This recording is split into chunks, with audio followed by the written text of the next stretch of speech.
Pemirsa, kita akan memasuki Habar Nampanambayan. Pemerintah Kota Banjarmasin kembali menerima sebanyak 7.350 tambahan vaksin COVID-19. Vaksinasi tambahan ini akan diprioritaskan untuk lansia, karena warga lanjut usia ini memiliki risiko tinggi untuk tertular COVID-19. Namun bagi warga yang sudah divaksin pun, diingatkan untuk tetap mematuhi protokol kesehatan yang sudah ditetapkan oleh pemerintah. Pemerintah Kota Banjarmasin kembali menerima sebanyak 7.350 tambahan vaksin COVID-19. Vaksinasi tambahan ini akan diprioritaskan untuk lansia karena warga lanjut usia atau lansia memiliki risiko tinggi untuk tertular COVID-19.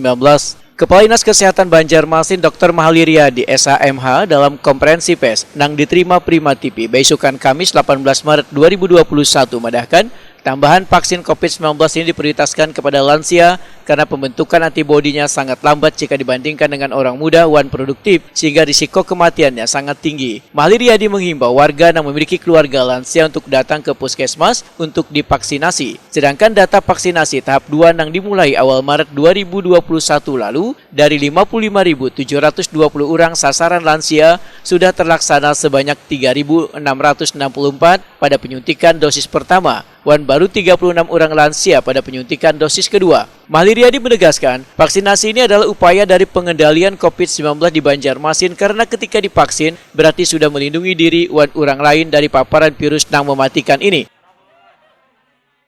Kemarin kita menerima tambahan vaksin pada termin kedua sebanyak 7.350 vial. Vaksin ini tentu kita akan memprioritaskan kepada para lansia. Nah, kami menghimbau kepada seluruh warga Kota Banjarmasin agar membawa keluarganya yang berusia di atas 60 tahun untuk bervaksin di puskesmas terdekat. Vaksin ini memang untuk lansia lebih dahulu. Kenapa? Ya karena kita perlu melindungi para lansia karena risiko tertular penyakit apabila kena virus.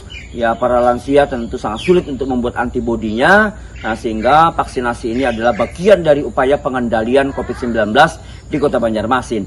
Ayo semangat bervaksin. Dengan bervaksin tentu kita melindungi diri kita dan melindungi orang lain dan kita bisa mengendalikan COVID-19 di Banjarmasin. Mahalli Riyadi mengajak warga yang berusia di atas 60 tahun untuk datang ke puskesmas untuk divaksin agar terlindung dan terhindar dari bahaya virus corona. Namun warga yang sudah divaksin pun diingatkan untuk tetap mematuhi protokol kesehatan yang sudah ditetapkan pemerintah.